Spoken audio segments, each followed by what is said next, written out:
15장 1절에서부터 15절까지 말씀, 구약성경 673명입니다.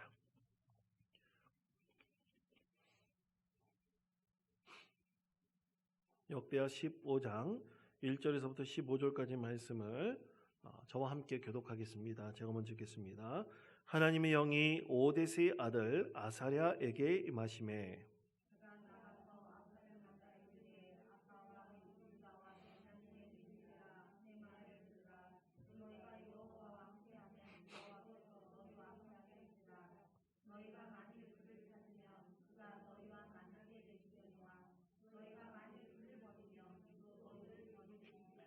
이스라엘에는 참신이 없고 가르치는 제사장도 없고 율법도 없은 지가 오래되었으나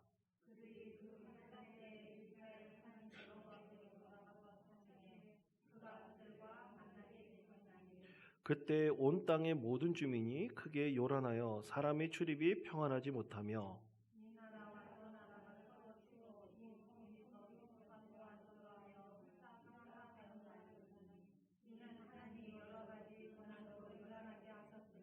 그런즉 너희는 강하게 하라. 너희의 손이 약하지 않게 가라. 너희 행위에는 상급이 있음이라 하니라.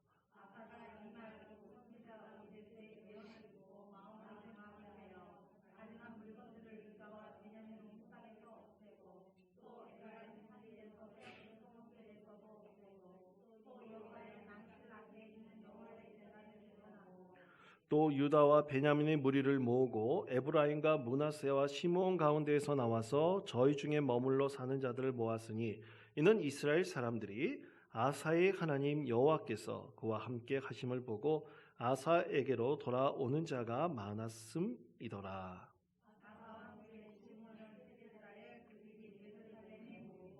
그날에 노약하여 온 물건 중에서 소 700마리와 양 7,000마리로 여호와께 제사를 지내고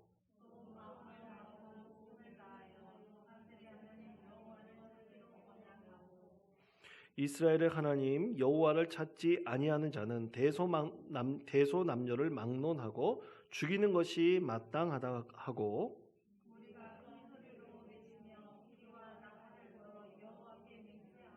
15절 다 같이 읽겠습니다.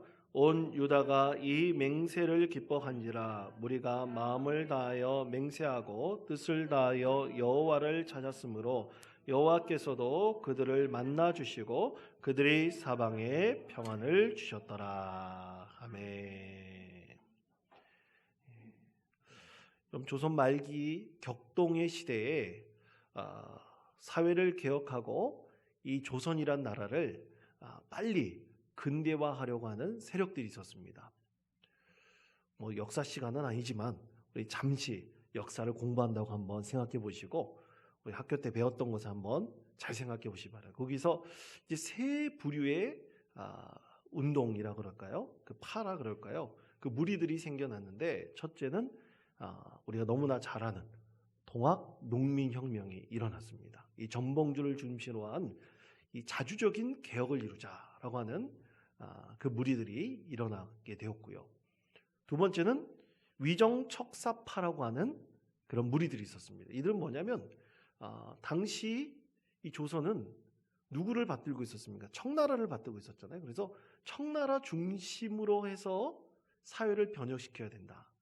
그래서 당시 이 구한말에 가장 대두가 되었던 이 신분제 폐지 문제, 또 여러 가지 사회에서 일어나는 농민에 대한 개혁의 문제, 이런 것들은 잠시 늦게 하거나 뒤로 하고 하여간 청나라 중심으로 해서 차근차근 개혁하자는 위정척사파들이 있었다고 합니다. 또 하나는 아주 급진적인 개혁을 해야 된다는 개화파가 있었는데 이 개화파의 대표적인 사람이 김옥균, 그 다음에 박영료, 그 다음에 서재필 같은 분들이 있었습니다. 그런데 이 개화파가 주장하는 것이 일본식 개혁을 이루어야 된다. 메이지 유신을 통해서 이뤘던 그런 개혁을 이 조선에도 그대로 이루어서 유럽을 대표하는 나라가 영국과 프랑스라고 한다면 일본을 영국에 비유하고 우리나라를 프랑스에 비유해서 프랑스와 같은 개혁을 이루어야 된다. 혁명을 이루어야 된다라고 주장했던 사람입니다. 근데 이분들이 누구의 힘을 빌어서 개혁을 해야 되냐고 주장했냐면 일본이라는 나라의 힘을 빌어서 개혁을 해야 된다. 그렇게 주장을 했습니다. 일본이 조선을 그렇게 호시탐탐 노리는 것을 전혀 알지 못했던 거죠. 그러다가 이 김옥균을 중심으로 한 개화파가 갑심정변을 일으킵니다. 갑심정변을 일으켜가지고 일본의 힘을 빌어서 이제 조선의 왕인 이 고종 황제를 자기네들의 등에 업고 이제 완전히 개혁을 하려고 했죠.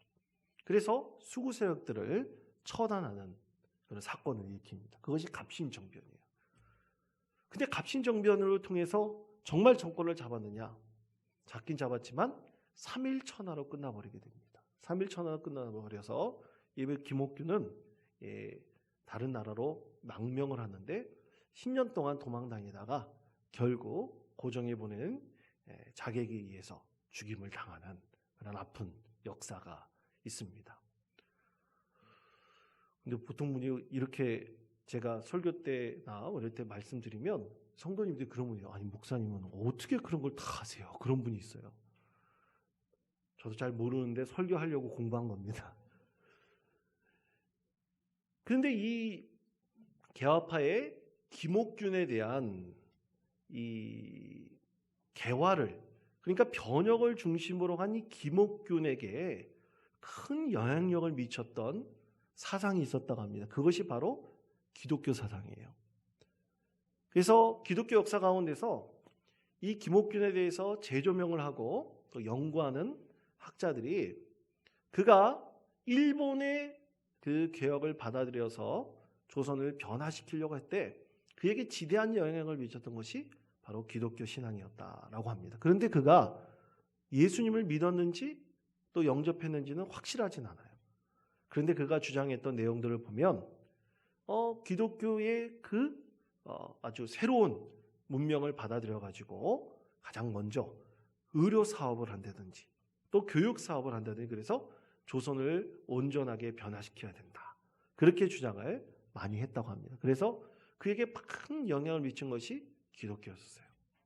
그런데 저는 과연 그가 이 기독교의 이 사상을 어떻게 보면 믿음으로 받았으면 좋았을 텐데 믿음으로 받아들이지 못하고 그가 하나의 신념으로 끝마쳤다는데 참으로 안타까움이 있습니다. 여러분 사람은요 10년 때문에 자기 목숨을 내놓기도 합니다. 자기가 주장하는 사상, 자기가 주장하는 어떠한 그 철학 그것을 위해서 자기의 모든 것을 다 바치는 것이 바로 사람이기도 합니다. 그래서 여러분 과연 그렇다면 신앙과 신념에는 어떤 차이가 있을까요? 화면을 잠깐 봐주시기 바랍니다. 여러분 신앙과 신념에는 근본적인 차이가 있습니다. 근데 우리는 그것도 비슷하게 생각해요. 근데 신앙은요 한자로 본다면 믿을 신자와 우러를 앙자를 씁니다. 그래서 믿음의 대상을 굳게 믿고 가르침을 지키고 따르려는 것이 바로 신앙입니다. 그러면 우리가 믿는 것은 뭡니까? 하나님, 예수님, 성령님 삼위일체 하나님을 우리가 믿고 의지하는 거예요. 그것이 우리의 신앙의 가장 근본이죠. 신념은 뭐냐? 신념은 말 그대로 믿을 신자와 생각 염자를 씁니다. 그러니까 어떤 사상이나 명제 등을 믿고 수용하고 그것을 따르는 거예요. 그런데 여러분, 혹자들은 이 신념과 신앙을 굉장히 구분하지 못하고 신앙이 곧 신념이고 신념이 곧 신앙처럼 여기는 분들도 있습니다. 그리스도인들은 신념대로 살아가는 사람들이 아닙니다. 그리스도인은 무엇으로 살아갑니까? 신앙으로 살아가는 사람들입니다. 하나님을 믿고 예수님을 나의 주님으로 영접하고 또 우리의 삶의 자리 가운데 늘 임재하시는 성령님을 의지하면서 살아가는 것이 바로 우리 그리스도인들입니다.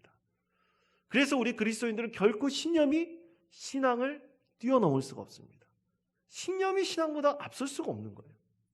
그런데 그리스도인들은 이 신앙 안에서 여러 신념들이 존재할 수가 있습니다.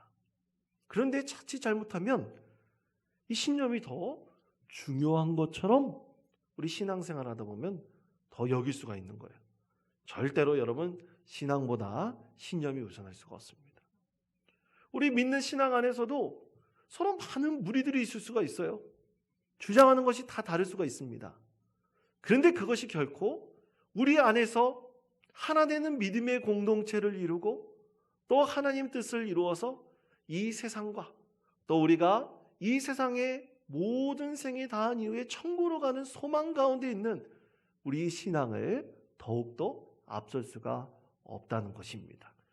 자, 그래서 우리는 신앙 안에서 많은 신념들을 가지고 우리는 하나님 나라를 온전히 이루어가는 것입니다. 오늘 아사왕은 바로 신앙 안에서 하나님께서 주시는 여러 신념을 가지고 그것을 가지고 믿음의 나라를 이루어가기를 간절히 원했던 하나님의 사람이었습니다. 자, 여러분 오늘 본문을 보시면 남유다 왕의 세 번째 왕에 대한 이 아사 왕에 대해서 하나님께서 우리에게 오늘 말씀을 하십니다. 그는 종교개혁을 단행을 했어요. 그는 종교개혁을 단행해서 무엇인가를 바꾸기를 간절히 원했습니다. 그럼 그가 무엇을 바꿨을까? 여러분 우리가 읽지 않은 말씀이지만 역대하 14장 말씀에 보면 그가 유다의 세 번째 왕이 되어서 꼭 바꾸기를 원했던 것이 있었어요. 그 신앙에 대한 것이었어요. 자, 무엇을 바꾸기를 원하느냐? 첫째, 14장 말씀에 보면 그는 가장 먼저 예배를 회복하기를 원했습니다. 피폐해져 버린 그 예배를 다시금 하나님 중심의 예배로 회복하기를 간절히 원했어요. 그러기 위해서 그는 두 번째로 가장 먼저 행했던 것이 이방신을 없애야 됐습니다. 이방신을 없애는 그의 신념을 발휘했어요. 신앙이 있으면 이방신이 있어야 되지 않습니까? 그럴 수 있지 않습니까? 그런데 그는 이방신이 있으면 절대로 하나님 중심의 예배를 회복할 수 없겠다. 그런 신념을 가지고는 이방신을 없앴어요. 그리고 이방 제단들을 없애고 산당들을 없앴습니다. 그리고 세 번째로 그는 견고한 성읍들을 건설했어요. 왜냐하면 반드시 하나님 뜻을 이루기 위해서는 우리가 국가적으로도 힘이 든든해야 되겠다. 왜냐하면 나라가 큰 위기에 빠지면 이 나라의 위기에 빠지면 하나님 믿는 신앙도 흔들릴 수 있기 때문에 그는 성들을 견고하게 세우는 신념을 이제 발휘하게 되었습니다. 그리고 네 번째로 보면 군사들을 정비했어요. 견고한 성읍들을 지어놨잖아요. 그리고 이 군사력을 더 강화하기 위해서 군사들을 다 정비를 했습니다. 유다와 베냐민에 속해져 있는 유다와 베냐민의 군사들을 다 정비해서 수십만의 군대를 만들었어요. 그렇게 하나님께서 우리에게 원하는 그 신앙을 그가 온전히 지켜나가기 위해서 여러 가지 신념들을 그가 만들고 그것을 세워나갔던 것입니다. 이뤄갔던 거예요. 그런데 그때 바로 그가 그렇게 말했던 신앙 안에서 세웠던 신념들에 대해 대항하는 세력이 나타난 것. 그것은 뭐죠?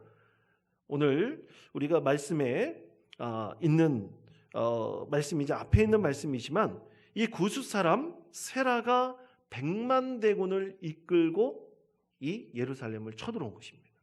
침략한 거예요. 100만 대군이에요. 여러분 100만 대군은 얼마나 많은 대군이겠습니까? 그 100만 대군이 침공에 들어왔을 때 이 아사 왕이 가장 먼저 행했던 것은 하나님께 나라 민족을 위해서 중보기도 하는 거였어요. 하나님께 간절한 마음으로 그의 신앙을 가지고 하나님께 온전히 기도했습니다. 그때 하나님께서 그가 세워놓은 여러 가지 방비들 있지 않습니까? 견고한 성읍들 그리고 든든한 이 군대의 힘을 빌어가지고 하나님께서는 이 구스 사람 세라의 100만 대군을 물리치게 하셨어요. 참으로 놀라운 하나님의 은혜가 그들 가운데 임하게 된 것이죠. 그랬을 때 대승하고 참으로 이제 이 승전을 울리면서 이제 전쟁터에서 돌아오고 있을 때였어요. 돌아오고 있을 때 하나님께서 그 가운데 하나님의 사람 아사랴 선지자를 보냅니다. 그리고 하나님이 이 아사랴를 보내서 하나님께서 아사왕에게 말씀을 하세요. 자, 역대하 15장 1절의 말씀입니다. 역대하 15장 1절의 말씀. 하나님의 영이 오데세의 아들 아사랴에게 임하시매. 아멘. 하나님의 영이 이 예언자 선지자인 오데세의 아들 아사랴에게 임해서 왕에 가는 길 앞에 하나님의 예언자가 등장하고 하나님의 말씀을 전합니다. 근데 여러분 생각해 보세요. 승전을 했지 않습니까? 대승을 거두었어요. 100만 대군을 다 물리쳐버렸어요. 그리고 전쟁터에서 승전가를 울리며 돌아오는데 하나님의 사람이 나타나서 예언자가 나타나서 하나님의 말씀을 전한다는 거예요. 기뻐 즐거워할 일에 왜 하나님께서 무슨 하신 말씀이 있길래 이 아사 왕 앞에 하나님의 예언자가 나타났을까요? 그것이 중요합니다. 그 이유는 단 하나예요. 여러분, 사람이요 어떤 큰 일을 이루잖아요. 내가 진짜 목적하고 기도한 것이 하나님 앞에 딱 이루어졌다. 여러분, 그렇게 이루어진 있으십니까? 여러분이 정말 간절히 바라고 소망하는 것이 있었는데 응답받았어요. 여러분, 그런 일이 있으시죠? 만약 그렇게 응답받았을 때 여러분 어떤 마음이 들까요? 너무나 기쁘고 즐겁지 않습니까? 근데 너무나 기쁘고 즐거운 가운데 사람의 그 심령 안에 드는 하나의 마음이 또 있어요. 그것이 바로 오늘 아사 왕에게 주신 하나님의 말씀입니다. 그 마음은 뭐냐? 안도감입니다. 안도감이에요. 100만 대군을 물리치고 왔어요. 그랬더니 이제 돌아오는 길이 너무나 가볍고 즐거워요. 이제는 됐구나. 이제는 하나님의 뜻이 온전히 다 이루어졌구나 라는 거예요. 그렇게 안도감이 들면 사람에게 항상 나타나는 반응이 있습니다. 이제 이만하면 됐지.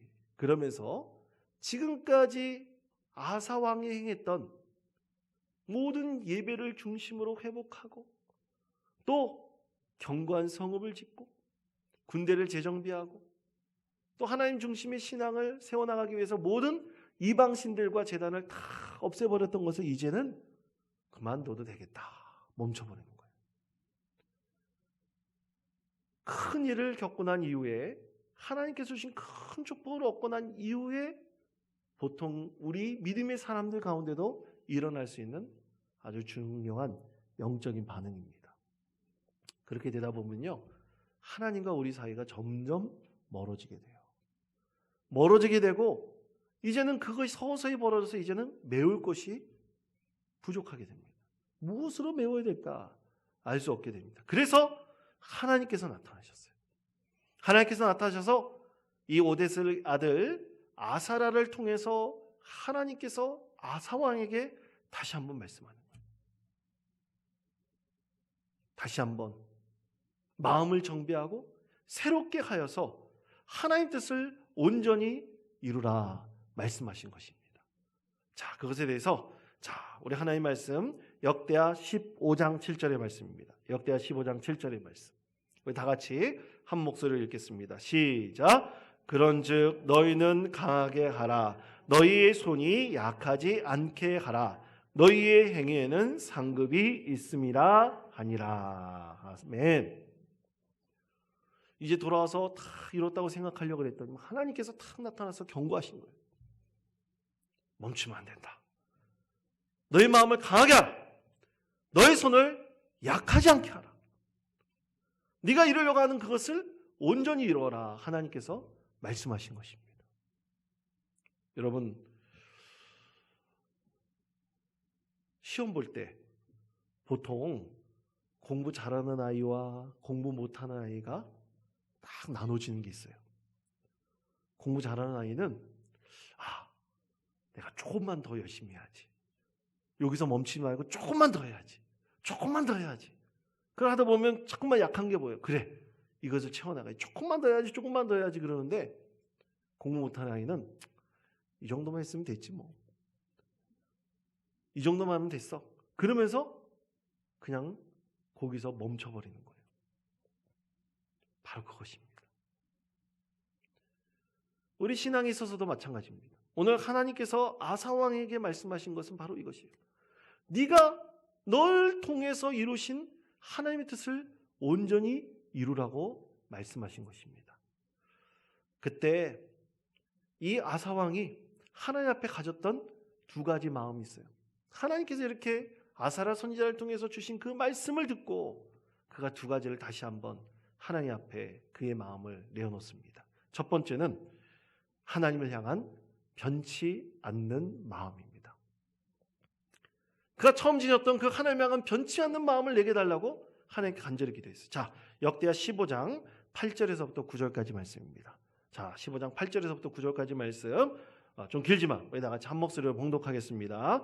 아사가 이 말 곧 선지자 오데스의 예언을 듣고 마음을 강하게 하여 가증한 물건들을 유다와 베냐민 온 땅에서 없애고 또 에르바라인 산지에서 빼앗은 성읍들에게서 없애고 또 여호와의 낭실 앞에 있는 여호와의 제단을 재건하고 또 유다와 베냐민의 무리를 모으고 에브라임과 므낫세와 시므온 가운데에서 나와서 저희 중에 머물러 사는 자들을 모았으니 이는 이스라엘 사람들이 아사의 하나님 여호와께서 그와 함께 하심을 보고 아사에게로 돌아오는 자가 많았음이더라. 아멘.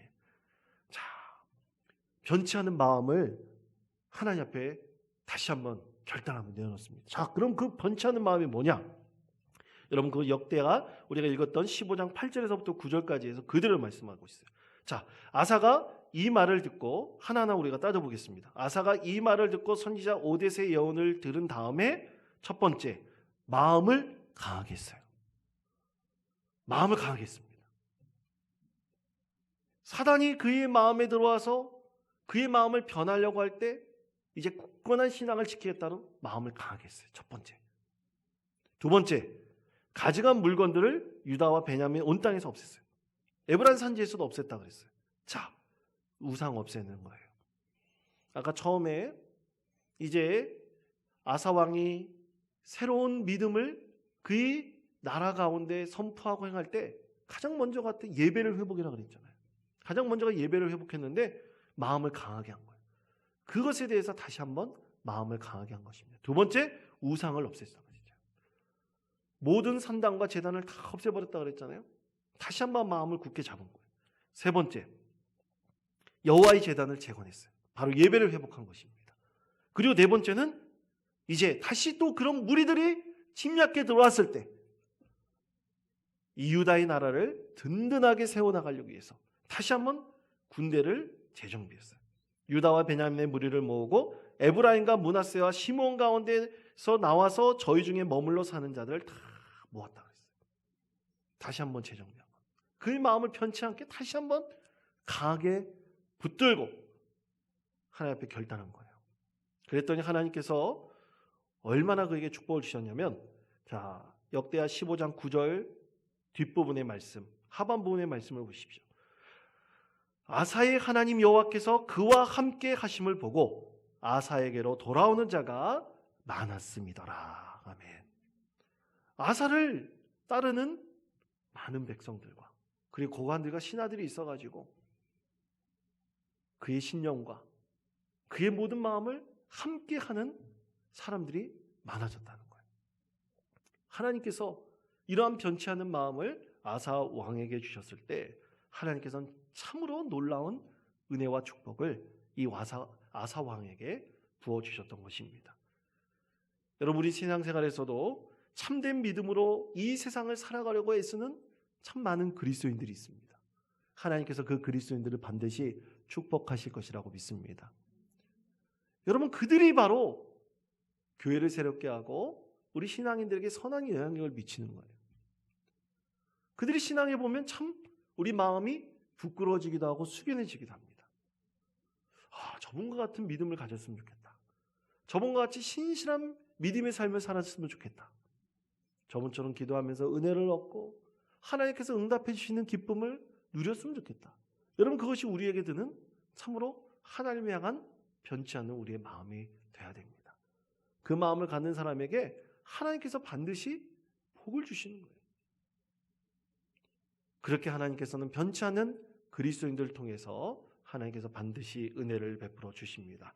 두 번째로 하나님을 간절히 찾겠다는 마음을 다시 한번 하나님 앞에 결단을 합니다. 자, 역대하 15장 12절에서부터 13절까지 말씀입니다. 다 같이 읽겠습니다. 시작. 또 마음을 다하고 목숨을 다하여 조상들의 하나님 여호와를 찾기로 언약하고 이스라엘 하나님 여호와를 찾지 아니하는 자는 대소 남녀를 막론하고 죽이는 것이 마땅하다 하고. 아멘. 아사 왕은 이 아사랴가 나타남을 통해서 하나님 말씀을 듣고 두 번째 종교개혁을 철저하게 실행을 합니다. 목숨을 다해서 마음을 다해서 내가 하나님을 찾겠다라고 했어요. 여러분, 하나님을 찾는다는 이 말은 진짜 없어진 것을 찾는다는 뜻이 아니에요. 간절히 바라고 원한다는 뜻입니다. 하나님을 진정으로 간절히 바라고 원한다는 뜻이에요. 하나님께서는 이렇게 간절히 바라고 원하는 사람에게 반드시 그 뜻을 이루어 가시는 것입니다. 여러분, 우리가 진정으로 하나님을 간절히 찾는 믿음과 바라는 그 소망 가운데 있다면요, 하나님께서 그 안에 주시는 우리의 모든 생각과 마음을 지켜주시고 반드시 이루어 주십니다. 그것이 바로 우리 하나님이십니다. 여러분, 예수님께서는 우리에게 말씀하셨어요. 한 밭에 감추인 보화가 있다면 그 보화를 얻기 위해서 그 모든 땅을 사는 간절한 한 사람에 대한 마음을 우리에게 말씀하셨어요. 천국의 보화가 바로 거기에 감춰져 있다면 우리는 그 모든 것을 통해서 그 천국의 보화를 찾고 살아야 될 것입니다. 그것이 하나님께서 우리에게 주시는 마음이에요. 그러므로 사랑하는 성도 여러분, 간절히 하나님을 바라고 하나님을 원하고 찾으시는 우리 믿음의 성도 되시기를 바랍니다. 오늘 아사 왕이 주셨던 이 변치 않는 마음, 그리고 간절히 하나님을 찾는 마음, 이것이 우리 신앙의 중심이 되어서 우리 하늘 하나님께 영광을 올려드리는 귀하고 복된 성도님들 되시기를 간절히 축원드립니다.